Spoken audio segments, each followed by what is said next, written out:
নামধান স্বস্তিযোগ্য পরিবারের যে এই মহৎ উদ্দেশ্য,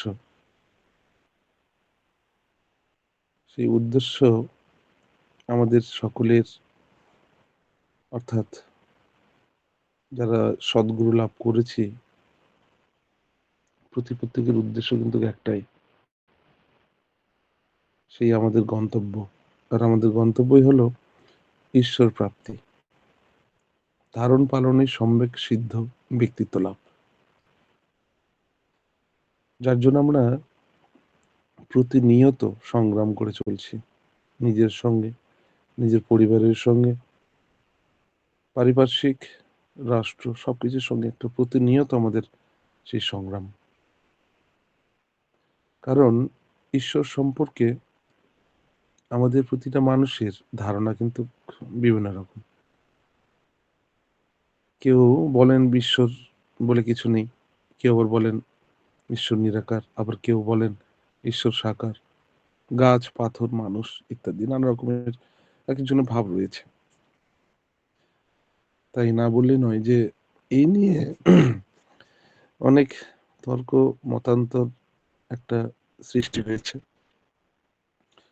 তো ঈশ্বর প্রকৃতপক্ষে কি বস্তু সে সম্বন্ধে আমাদের একটা সুস্পষ্ট ধারণা যদি থাকে, তাহলে কিন্তু আমরা ভ্রান্তির দিকে ছুটে যাব না। যেমন ওই আহ, জল নদী হয়ে অবিরাম গতিতে ছুটে চলে, তার এই চলার আবেগ কিন্তু সেদিন শান্ত হয় যেদিন সে মহাসমুদ্রে গিয়ে পতিত হয়। নদীর কিন্তু তখন আর আলাদা কোনো সত্তা থাকে না। সে যখন ওই মহাসমুদ্রে মিশে যায়, মহাসমুদ্র হয়ে যায়, মানুষও তার জয়যাত্রার পথে সেই দুর্বার গতিতে ছুটে চলেছে। মানুষের এই জয়যাত্রা সেদিন সার্থক হয় যেদিন সে মহাজীবনে প্রবেশ করার সুযোগ পায় বা প্রবেশ করে। আর মানুষের গন্তব্য সেই মহাজীবন, সে জীবনে ঈশ্বরত্ব অর্থাৎ ধারণ পালনে সম্যক পরিপূর্ণভাবে বিদ্যমান রয়েছে। কোনো ওই বৃক্ষ যখন বড় হয় তখন সে হয় কিন্তু ওই অনেক দেখবেন অনেক বহুলতার আশ্রয় স্বরূপ হয়ে দাঁড়ায়। জলাধার যত বড় হয় তত সে হয় অনেক নদ নদীর একটা ধারক। তাই মানুষও যত বড় হয় না, তত সে হয় অনেক মানুষের আশ্রয়স্থল, ধারক, পালক, পোষক। আর এই সর্বদিকে বড় হয়ে ওঠাই হচ্ছে সেই ধারণ পালনের সম্যক লাভ করা। যে ব্যক্তিত্বে আমরা এই যে এগুলি একটা স্বাভাবিকভাবেই বা স্বতঃস্ফূর্তভাবেই যখন অর্জন করতে পারবো, সেই ব্যক্তি কিন্তু প্রকৃতপক্ষে সেই ব্যক্তিত্বের অর্জনের অধিকারী হয়ে উঠবে, অর্থাৎ সেই ঈশ্বর প্রাপ্তি। আর ঈশ্বর হচ্ছেন সচ্চিদানন্দ স্বরূপ। যা কিছু সৎ, অর্থাৎ সৎ মানে হচ্ছে চিরস্থায়ী, যাহা চিরচেতন, যাহা আনন্দ স্বরূপ, তাই হচ্ছে সচ্চিদানন্দ।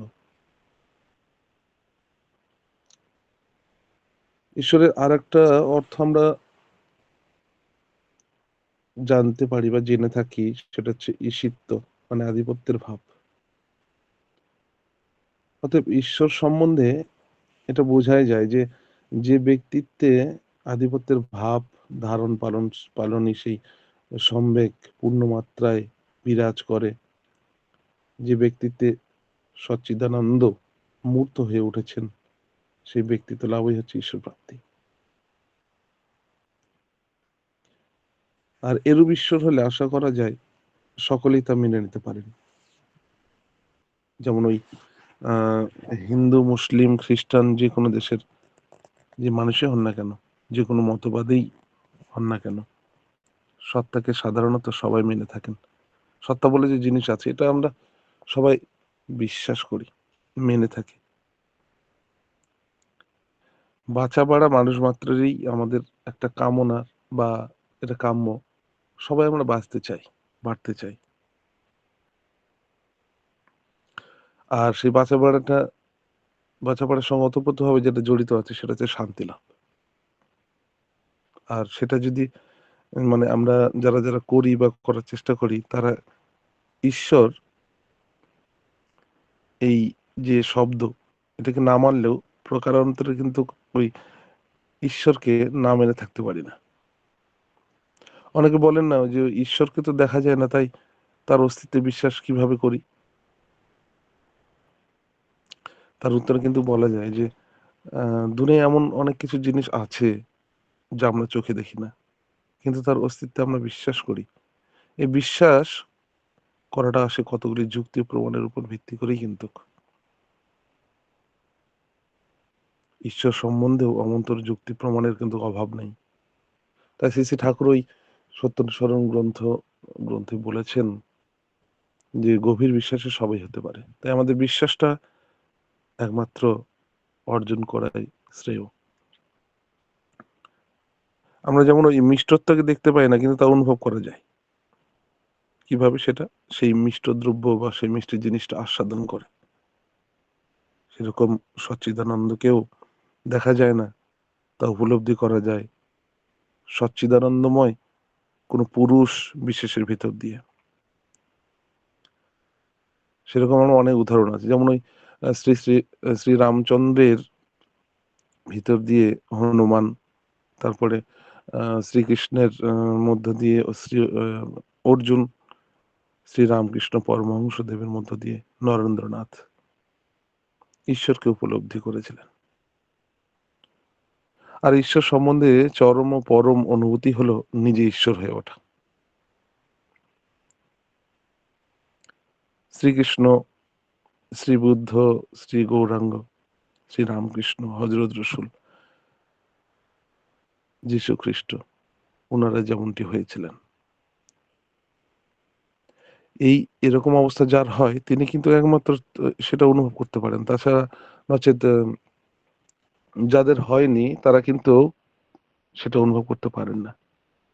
এই ভাবটা বলেও প্রকাশ করা যায় না। একমাত্র হলেই বোঝা যায়। তাই আমরা যে যেমন করে ঈশ্বরকে ভজনা করব, যে যেমন করে ঈশ্বরের প্রতি ভাবের সৃষ্টি করব, সে সেমন করে কিন্তু সেই ঈশ্বরকে লাভ করবে। তাই নরেন্দ্রনাথ ওই ঈশ্বরকে দেখেননি, কিন্তু ঈশ্বর আছেন এটা তার একটা বিশ্বাস ছিলই। তাই তিনি ঈশ্বর সন্ধানী হয়ে যখন ওই শ্রী শ্রী রামকৃষ্ণ পরমহংসদেবের নিকট প্রশ্ন করেছিলেন যে আপনি কি ঈশ্বরকে দেখেছেন? কিন্তু পরবর্তীকালে দেখা গেল সেই নরেন্দ্রনাথেই শ্রী শ্রী রামকৃষ্ণ পরমহংসদের মানে তার যে শ্রীচরণ আশ্রয় করে তাকে ভালোবেসে সেবা করে তার প্রদর্শিত সেই ওই সাধন মার্গ অনুসরণ করে বিবেকানন্দ হয়ে উঠেছিলেন। তখন তিনি আবার ঈশ্বরের প্রতিষ্ঠায় পঞ্চমুখ হয়ে উঠলেন।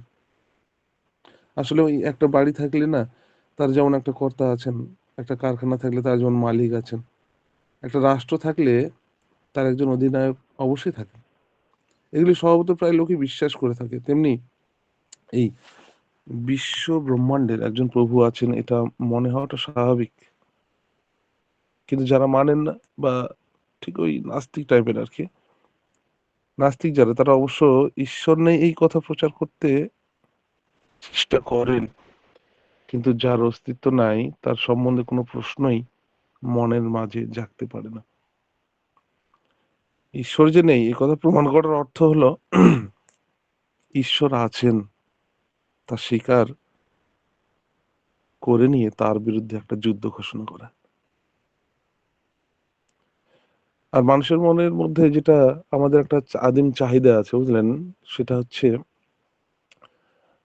ঈশ্বর প্রাপ্তি, যেটা আমরা সকলেই চাই। ঈশ্বর লাভের একটা ক্ষুধা মানুষের মনের মধ্যে কিন্তু সুপ্ত অবস্থায় থাকে। সেটা উপযুক্ত পরিবেশ যদি পায় না, সেই উপযুক্ত পরিবেশ পরিস্থিতির মধ্য দিয়ে কিন্তু সেটা আমাদের পাওয়া হয়ে ওঠে। আর যদি সেরকম পরিবেশ নাও পাই, তখন কিন্তু সেই আকুলতা থেকে যায়। তাই গতকাল পথে যেতে যেতে একজন মা, বয়স্ক মা, তিনি তার সঙ্গে একটু আলাপ হলো এই সদ্গুরু নিয়ে। তো তিনি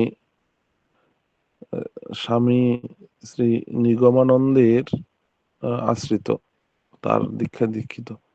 তো উনি বলছেন, আমার সঙ্গে একজন বাঞ্ছাধারী কর্মী ছিলেন, দীক্ষাদাতা কর্মী। তো উনি বলছেন যে আমাদের প্রতিটা মানুষের সদ্গুরু লাভ করা একান্ত দরকার। তো কথা প্রসঙ্গে উঠলো আর কি তার সঙ্গে কথাটা। তো আমার শ্রদ্ধেয় ঋত্বিক দেবতা উনি বললেন, তাহলে সদ্গুরুটা কোথায় পাবো? বলছে, যে গুরুর মধ্যে ভাব, ভক্তি, ভালোবাসা, প্রেম সবকিছু আমি পাবো, তাই সেটাই হচ্ছে সদ্গুরু। তো সেই মা কয়েকটি কথা বললেন, ঠিকই তো। তা আমার এই শ্রদ্ধেয় ঋত্বিক দাদা বললেন যে এরকম কোন প্রতিষ্ঠান কি রয়েছে যেখানে গেলে আমি সদ্গুরু লাভ করব বা সদ্গুরুর আশ্রয় গ্রহণ করতে পারবো এবং আশ্রয় গ্রহণ করে নিজের জীবনকে ধন্য করে তুলতে পারবো? যাই হোক, মাটি শেষ পর্যন্ত আম, আর বিশেষ কিছু আহ, মানে তার সঙ্গে আর আলোচনা হলো না। তা আমরা সেটাই বললাম যে শ্রী শ্রী ঠাকুর হলেন সদ্গুরু, আর যারা রয়েছেন তারা হচ্ছেন সাধক পুরুষ, বাকি যারা রয়েছেন।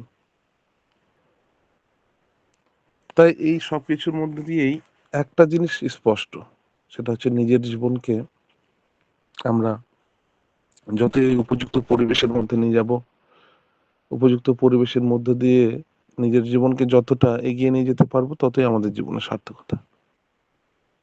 আর তার জন্যই যে 5টি যে ক্যাপসুল দিয়ে গেলেন শ্রী শ্রী ঠাকুর, এই কলিযুগের সেই মহা ঔষধ, যজন যাজন ইষ্টভীতি স্বস্তিনি সদাচার, সেই ক্যাপসুল কিন্তু আমরা যদি প্রত্যেকে সেই আমাদের শরীরের মধ্যে ঢোকাতে পারি, মনের মধ্যে ঢোকাতে পারি, তাহলে কিন্তু আহ, আমাদের আর চিন্তার কিছু থাকে না। কারণ বর্তমানে আমরা ধর্ম নিয়ে কিন্তু অনেক একটা বিভেদ বলুন বা অনেক রকম প্রচার আমরা করছি ঠিকই, কিন্তু প্রকৃতপক্ষে ধর্মটা কি শ্রী শ্রী ঠাকুর এসে জানিয়ে গেলেন। তিনি এক জায়গায় বলছেন যে সচ্চিদানন্দের পরিপোষক যা, তাই ধর্ম। আর মানুষের স্বাভাবিক একটা আকুতি, সেটা হচ্ছে বাঁচার। মানুষ চায় বেঁচে থাকতে, শান্তিময় সুদীর্ঘ জীবনের অধিকারী হয়ে, এক কথায় সচ্চিদানন্দ লাভ করতে। যে নীতিবিধি আচরণ করে তা লাভ করা যায়, তাই হচ্ছে ধর্ম। আর ধর্ম মানে হচ্ছে মানুষকে ধরে রাখা। এই যে আমরা নাম ধ্যান, যে নাম ধ্যান স্বস্তির যোগ্য যে লিঙ্ক চলছে, এটাকে ধরে রাখাই ধর্ম। আপনারা আমরা যারা যোগযুক্ত রয়েছি, প্রতিনিয়ত নাম করা, নাম করে ইষ্টকে ধরে রাখা, নিজের মনের মধ্যে গেঁথে রাখা, এটাই ধর্ম। আর ধর্ম সম্পর্কে বহু লোকের মুখে কিন্তু আমরা অনেক রকম কথা শুনি। কেউ বলেন ধর্ম নাই, কেউ বলেন ধর্ম বহু, আবার কেউ বলেন যে এখন বিজ্ঞানের যুগ, কর্মের যুগ, কাজ করো, খাওয়া দাও, ফুর্তি করো, এটাই স্বাভাবিক। এটা কিন্তু বেশি মানুষের মনের মধ্যে এখন একটা ধারণা জন্মেছে। তাই আমাদের ধর্মের সম্পর্কেও একটা সুস্পষ্ট ধারণা যদি না থাকে না, তাহলে আমরা সবকিছু গুলিয়ে ফেলবো। ঈশ্বর এক, ধর্ম এক, আর প্রেরিত পুরুষগণ ওই এক বার্তাবাহী। হিন্দু, মুসলমান, খ্রিস্টান, এই কথাগুলি বলা কিন্তু ঠাকুর বলেছেন এগুলো এক একটা মত, যে আলাদা আলাদা মতবাদীদের নিয়ে কিন্তু এই পৃথক সম্প্রদায়গুলো গড়ে উঠেছে। আর এখন সৃষ্টি হয়েছে এই মতবাদগুলির মধ্যে একটা বিরোধ বা বিভ্রান্তকর একটা পরিবেশ সৃষ্টি হয়েছে। যেমন আমাদের বেঁচে থাকতে গেলে আমাদের যেমন আহারের প্রয়োজন আছে, তো সেই আহারটা দেখবেন এক এক দেশে এক এক রকম। বিভিন্ন দেশের আহারের কিন্তু বৈশিষ্ট্য আলাদা আলাদা। আর এটা আবার নির্ভর করে মানুষের বিভিন্ন যে দেশের মানুষ বলুন বা প্রতিটা মানুষের রুচির উপরে। আর এই যে আহারের যে বাহ্যিক আচরণটা, সেই আচরণটা নিয়ে কিন্তু ধর্মের আমরা প্রশ্ন করি না বা প্রশ্ন নয়। আহারের ধর্ম বলতে কিন্তু বুঝতে হবে যে যে যেমন ভাবে আহার করলে দেহের মধ্যে পুষ্টি আনতে পারে, মানসিক স্বাচ্ছন্দ্য বজায় রাখতে পারে, সেটাই হচ্ছে একটা ধর্মের অঙ্গ। আর সেই ধর্মের নামে আজকে অধর্ম আত্মপ্রকাশ করেছে চতুর্দিকে। ধর্মের সেই বিকৃত রূপটাই সাধারণ মানুষের কিন্তু চোখে পড়ে আগে, আর তার ফলেও অনেকে বলে থাকেন ধর্ম বলে কিছু নাই। তাই যদি হতো তাহলে লক্ষ্মী পুজো, যেমন একটা কথা প্রসঙ্গিক, লক্ষ্মী পূজা করে কিন্তু আজ বহু মানুষ লক্ষ্মী ছাড়া, শক্তি পূজা করে কিন্তু শক্তিহীন। তাহলে এতে মানুষের মনে আসে স্বাভাবিক যে ওসব পূজা পার্বণে কিছু হয় না, কিন্তু পূজা অর্চনা যে মিথ্যা নয়, এটা কি প্রমাণের অভাব আছে? তা তো নেই। কিন্তু সেই পুজোটা আমরা সঠিকভাবে করতে পারি কই? পূজা মানে হচ্ছে সংবর্ধনা করা ও সম্বর্ধিত হওয়া। আর পূজা যদি সেই বিধি অনুসারে আমরা করতে পারি, তার ফল কিন্তু আমরা পাবোই। তাই শ্রী শ্রী ঠাকুর বললেন, ধর্মে জীবন দীপ্ত রয়, ধর্ম জানিস একই হয়। ধর্মের ফল সর্বদাই শুভ। আর আজকে আমরা যে সৎসঙ্গ করছি, নাম ধ্যান করছি, যা কিছু করছি, এগুলো হচ্ছে এক একটা ধর্মের অঙ্গ। তাই অনেক তত্ত্বকথা, ধর্মকথা আমরা শুনেছি। শ্রী শ্রী ঠাকুর বললেন, প্রত্যেকের সঙ্গে এমন ব্যবহার করবি যে সে যেন তোকে কিছুতে ভুলতে না পারে। আবার তিনি এও বলেছেন, যত পারো মানুষকে দেবে, এবং সেটা শুধু অর্থ নয়, স্নেহ, প্রীতি, সদ্ব্যবহার, সৌজন্য, প্রশংসা, অভয়, আশা, ভরসা, আশ্রয়। এক একজন গৃহস্থ বহু মানুষের আশ্রয়স্থল যদি হয়ে ওঠে, তাহলে আর ভাবনা থাকে না। তাই তো শ্রী শ্রী আশুদেব 8 থেকে 80 বছরের জন্য এক অভিনব কর্ম নিয়ে আসলেন আমাদের মধ্যে, ইষ্ট নির্দেশ পরিপালনের সুযোগ করে দিলেন সেই ডিপি ওয়ার্কের মধ্য দিয়ে।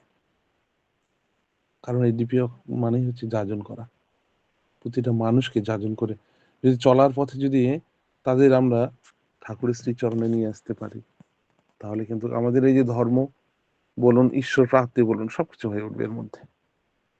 তাই আসুন না, নাম ধ্যানের সঙ্গে সঙ্গে সেই ডিপি ওয়ার্কে আমরা মেতে থাকি।